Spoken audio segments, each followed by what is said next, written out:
In this courtroom, one mother's worst nightmare comes to life. Her daughter, beaten, terrified, and the man responsible faces the weight of the law. Every detail matters. Every moment counts. This is what justice looks like when truth takes the stand. So we're unmuted now. Okay. Okay. Oh, Ma'am, can you see me and hear me? Yes. All right. Can you please state and spell your name for the record, please? Sure. My name is Gladys Blair, Gladys, Blair, Blair. All right. And if you could please raise your right hand to be sworn. Do you solemnly swear or affirm that the testimony you're about to give will be the truth, the whole truth, and nothing but the truth, so help you God? Yes. All right. Thank you. Ms. Tanner, you may go ahead. Thank you. And Ms. Blair, if you can't hear me, please let me know. Can you hear me okay right now? Yes. Okay, thank you. Ms. Blair, I'm going to be asking you some questions, and then when I'm done with my questions, defense counsel might have some questions for you, okay? That's fine. I want our camera locked on the podium so she's got something so that she's safe, Miss Tanner. Got it? Okay, go ahead. Thank you. If at any point you are not hearing me or confused about something I'm saying, feel free to let me know. I'll try to speak up. I'll try to clarify, okay? Sure. Thank you. Okay. Thank you. Miss Blair, do you know someone named Candace Ori? Yes. And who is that to you? That is my daughter. Okay. And are you familiar with someone named Dwayne Stevenson? Yes. Okay. And how are you familiar with Mr. Stevenson? Through my daughter letting me know that was her boyfriend at the time. Okay. Thank you. And sometime in July, did your daughter come to your home? And without going into, I'm not asking what she said to you at this point, okay? But did she come to your home and say something to you that leads to you being here today? Yes. Okay. Again, I'm not going to get into what she said at this point, okay? Okay. If you could please describe to the court just what you saw when you went to open the door and it was your daughter. Could you tell the court what you saw? I saw my daughter's left side of her face swollen, her lip busted, some teeth missing, one dangling. Very hard for her to walk in the house without assistance. And you can tell that she was in pain all over. It took her some time to walk to me. And she just kept saying, "I'm sorry, I'm sorry, I'm sorry." I'm going to ask you some more questions about that, Ms. Blair. Before I do, if you get to a point where you need to take a break, please let us know, okay? Okay. Are you okay to keep going? Yes. Okay. What was going through your head when you saw your daughter in that condition? A whole lot of hurt, anger, frustration. I wanted to hug my daughter and never let her go. And I wanted the pain to stop. Was she by herself or was someone with her? Someone was with her, my grandson. Is that Jace? Yes. Again, without going into anything that was said at this point, what happened next? So you open the door, she comes in. What happened next? My other daughter, April, saw her as well. And she was very upset as well. Your Honor, I'm going to object. That wasn't, first of all, it's not the question she was asked. And second of all, what somebody else was, she can't testify to. That's okay. I'll sustain the objection. I can, if I may direct the witness a little bit, that might help. Thank you. What did your daughter, Candace, do after she came into your home? We went down the hallway and we went into my room. Okay. And what happened when you got to your room? I helped the sister to sit down on my bed. So I didn't understand that. I helped assist her to sit down on my bed. Was she able to do so without trouble? If you know, only if you know personally. I don't want you to guess or based on anything anyone told you. Did your daughter go to the hospital? Yes. What was your daughter's demeanor? And by that, I mean, what was her tone, body language like? Did you notice any emotions from her? Yes. Could you tell the court about that, please? She was very upset in tears. She was shaking very badly. Gladys Blair, a mother, takes the stand. Her daughter, Candace, has been severely hurt, a swollen face, busted lips, missing teeth. As she recounts the moment she opened her door, the pain is tangible, the fear is real, and it's just the beginning. She just kept saying, "I'm sorry." And she kept saying, "Why did this happen?" She kept saying, "I should have said things and I didn't know how to say things." And after that, she just kind of went into a ball of tears. And she said she just wanted to go to the hospital to find out, was everything okay? Because she didn't feel okay. Thank you. May I have a moment, Your Honor? You may. Thank you. No further questions at this point, Ms. Blair. Thank you. All right, Mr. Goldstein. Ms. Blair, Yes. Ms. Tana prefaced her questions by, or maybe you did, I'm sorry, said something about July. Do you know what date it was that she came to your house? 4th of July weekend. Okay. And it was not in August, it was not August the 12th then? No. Okay. And do you know if the police were called on the day that she came to your house? Excuse me, say that again, sir. Do you know if the police were called the day that she came to your house? Yes. Okay. And do you know which police agency? I called my police agency. Yeah, I'm going to ask you a question. Don't give me your exact address, but what city do you live in? Detroit. What city? Detroit? And Yes. what city did your daughter live in? Ypsilanti. Okay.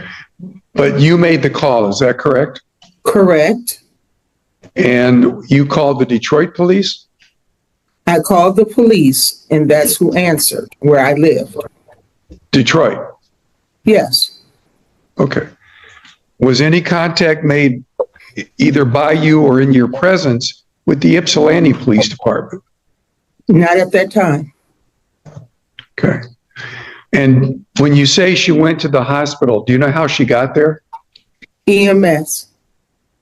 And do you know which hospital? Yes. Which hospital? Sinai Grace. Sinai Grace? Yes. And that's, if I remember correctly, that's in Detroit, right? Yes. Okay. Not Trinity Health, not St. Joe. No. Okay. Only time that, I'm sorry, when you observed her, you said that she had some physical injuries that you could see, Yes. and one of them had to do with her teeth? Yes. Okay. Nothing further, Your Honor. All right. Any redirect? Nothing further, Your Honor. Nothing further? Okay. Ms. Blair, thank you very much for your testimony, ma'am. I do appreciate it. Thank you. Thank you. All right. You call your next witness if you need. Your Honor, The court listened. The testimony was harrowing. Choking, threats, assaults, a chilling pattern of violence. The judge made it clear the defendant will face trial, bound over on multiple felonies. The stakes are high. Justice is coming. you have no further witnesses at this point. All right. This is for the defense. None? All right. Do I have a motion? A few things, Your Honor. I'm going to request the court add a few different counts based on. I assume that. Your Honor, let's start with me. The first one would be an assault with intent to murder. That's under 75083. And I believe that would be 750.83. 0.83. That's a life offense. Should be added count. This point 7, Your Honor. Yes. You would also motion to add counts 8 and 9. Assault with dangerous weapon. It's a 4-year felony and or $2,000 fine. It's under 75082. And that's for counts 8 and 9.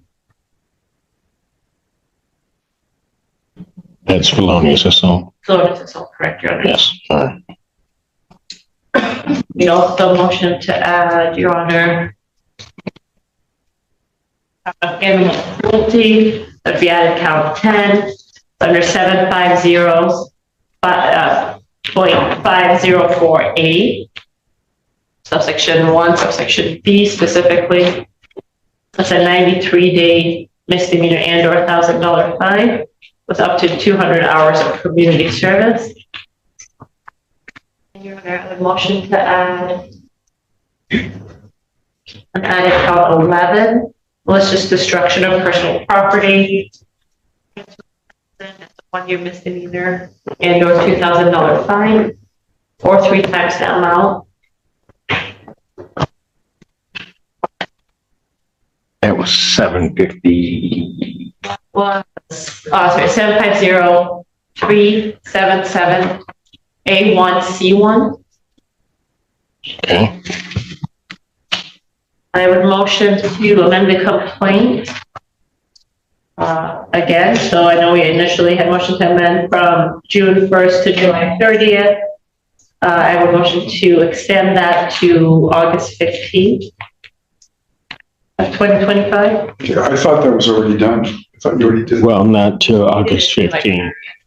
You know, I know, but I thought it was when she started testifying about August. I mentioned it. We didn't actually. Okay. Didn't actually do it. Make sure we get it all. Okay. Your Honor, I believe that should be it. And Your Honor, I'd ask for bind over on the felonies included the added counts as well as having the misdemeanors follow along with those. Mr. Bowser. Your Honor, with regard to most of the counts, I think those are jury questions. I'm not going to really approach those, but I think adding the AWIM is a little bit overkill, particularly if you'll pardon the expression, particularly in light of the testimony. There was no evidence that he did anything to indicate. Yeah, he made verbal threats. Allegedly, according to the testimony, all the time, and it never carried through. He threatened at one point to shoot her, but she never saw a gun, never got shot, et cetera, et cetera. They've got several counts of GBH. And Your Honor, again, because of the fact that we got very indefinite dates, it's a little bit hard to pinpoint what counts go with which testimony. But to add the 2 felonious assault charges when you've already got GBHs charged for those dates, given that FA is a lesser included of GBH, but I'll leave those to the circuit court. The only thing I'm going to object to, Your Honor, is the bind over on the AWIM. The request to add count 7. All right. Your Honor, specifically, the reason we're adding that is the proofs came in, not only of the threats, but specifically when he was strangling her during I believe it was the 3rd incident she described with the belt. She felt herself about to pass out. She knew she was about to die, essentially. And he made statements, you're almost there, referencing that death that was surely coming. And the only reason he stopped is she was able to grab his genitalia and get him to back off. With that, we believe those elements have been met and the proof supported. Court has listened to all the testimony. I have to say that, quite frankly, I have to give Miss Overy a great deal of credit. Because it was certainly tough for her to testify, but not because she wasn't telling the truth. It's try to, because I believe that her testimony is extraordinarily credible, but just to try to keep a better term, the various forms of beating that she was taking in line, and tried to remember what happened first. One of the remarkable things about her testimony, and where she would have to back up, is she focused and could tell and sort of wanted to get to those points where I think, quite frankly, she thought she wasn't going to make it. And then of each one of those events, she kind of begins heading toward that, and everything else surrounds it. It seems to make sense because everything in that is placed in context to those particular moments. With certainly these are questions of fact, but with reference to counts 1 and 2, the people certainly have sustained the burden of showing that by virtue of her testimony of being choked on the 2 occasions, being choked, pushed down, smacked, and to the point where she's at the point of losing consciousness. The domestic violence aggravated, quite frankly, the 1-year misdemeanor, I don't need to address those, but those certainly the people have shown. The real issue from the defense standpoint, the court not addressing the misdemeanors, the court is going to add, let me just go to the easy ones, counts 8 and 9 of the felonious assaults, and quite frankly, there could be more of those felonious assaults added. I mean, the counsel indicates he's unsure as to when those particular ones occurred. Pick your time and pick the weapon that he used at any given point in time. There are at least 2 of them. And be it the bar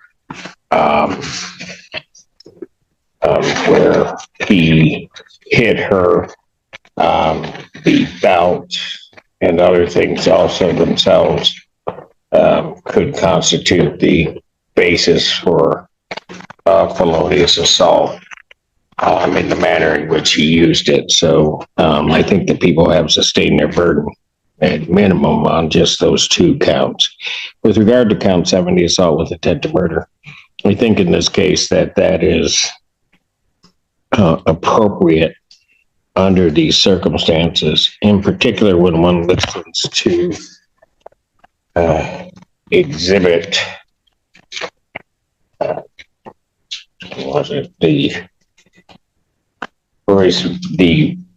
voice, I think it was exhibit 2. No, I'm sorry, it may have been exhibit 1, the messages. Those are extremely disturbing and chilling, because if you listen to Miss Overy on the first day, and I guess it's troublesome because she's just trying to protect those living things, inclusive of herself. She's just trying to protect those living things around her, her dog, her son, and all of those things. And she was talking about what she certainly felt, maybe something's not coming directly from the defendant's mouth. But then when you listen to the messages, it was clear what she felt. I don't even know how somebody threatens to kill somebody's child on the way to school, has the audacity at that point to pick a day when it's going to occur, and then says that he wants to then kill her. And for her to have certainly a reasonable belief, and quite frankly, my honest opinion, is that if she had not gone to her mother's, it would have been a murder case. I don't have a doubt in my mind. At some point, he was going to do so much as to kill her. And I think his intent in some of these were to actually get to that point, particularly when he talks about her almost being there, and sort of plotted out in his head and told her on the first incident exactly what order he was going to sort of extinguish the life of the 3 other living beings that were in that household, that being the dog, the child, and her. I think that given those threats he was making, those things that a reasonable belief is, and certainly could be, that he was intending on killing her. And I think when he talked about her almost being there, that's exactly what he was trying to do at that moment. It's just by her actions, and quite frankly, probably the grace of God, that she was able to escape and still continue to live beyond that. So I think that count is added appropriately. I would therefore bind the defendant over to stand trial. Well, before I bind over, I just want to say one other thing, because I think it's an important part of the record. I gave the admonition to the defendant and to Mr. Goldstein regarding the defendant's conduct. And I did that because he was trying to stare her down. He was trying to use whatever nonverbal manner. Sir, you can shake your head at me all you want. I watched you this whole hearing. People don't think I'm watching. Keep shaking your head. Because see, you want to be a bully, you run into this bully, you'll lose. You are going to lose. He's trying to stare her down, intimidate her. Ms. Ori wasn't going to be intimidated. And quite frankly, and the reason I feel compelled to say this is because it's one of those rare cases, and I'm trying to think of another one, where as she was trying to recount what happened, having difficulty recounting what happened, the court's impression is he was receiving some joy from it. That watching her pain was somehow really what he wanted. And it was just amazing to me to watch that. And so I think it's important that, for my purposes and for purposes of the record, that the court point that out. I would also say that the people have sustained their burden. I would bind the defendant over on count 1, the 10-year felony on count 2, the also 10-year felony of assault with intent to degrade bodily harm less than murder. And also then on count 7, the assault with intent to commit murder. And then on also counts 8 and 9, the added counts of felonious assault in each count. The other misdemeanor counts, those being count 3, 4, 5, 3, 4, 5, 6, 10, and 11 will follow along. And probably, the counts 3 and 4 are second offenses, as well as 5. So those are felonies, yes, and I would bind the defendant over. I'm sorry, that is my fault, and I should have noticed that. I didn't read far down enough. So I would bind the defendant over on counts 3 and 4 and 5 also. Yes, thank you for catching that. I apologize. People would have a bond motion given the testimony and added counts whenever the court is. Yes. Mr. As to the arraignment, Mr. Your Honor, we would waive presentation of the amended information. My client stands mute to all charges and has a not guilty. Defendant having waived formal reading and presentation, standing mute, court will enter a not guilty plea as to all counts. Set pretrial in this matter for December 18th at 1:30 with Judge Slay. December 18th, 2025, 1:30 before Judge Slay. Sometimes things are just fortuitous. as to bond. No comment as to that part, Your Honor. Your Honor, as to bond, people originally had requested $1 million. Magistrate said at 500,000 cash security, which we understand is high, but not quite high enough. And understanding magistrates have limited information. We're now at a point where we've added felony counts, that's all the defendant murder being the highest one, given the testimony, given the behavior of defendant in court today. Our concern is still very high and has done nothing but grow our concerns regarding lethality at this point. So we would ask for that $1 million bond. Your Honor, obviously, he hasn't posted 500,000 as a pretty substantial bond. We would ask that he kept the same. The court reviewing everything and having heard all the testimony, I'm going to be honest with you. Having heard Miss Ori and watch her struggle to get through what she struggled to get through, quite frankly, I don't think that the people are asking for a bond high enough. The court, in listening to everything, the court is setting the defendant's bond at a $5 million cash surety bond. Thank you.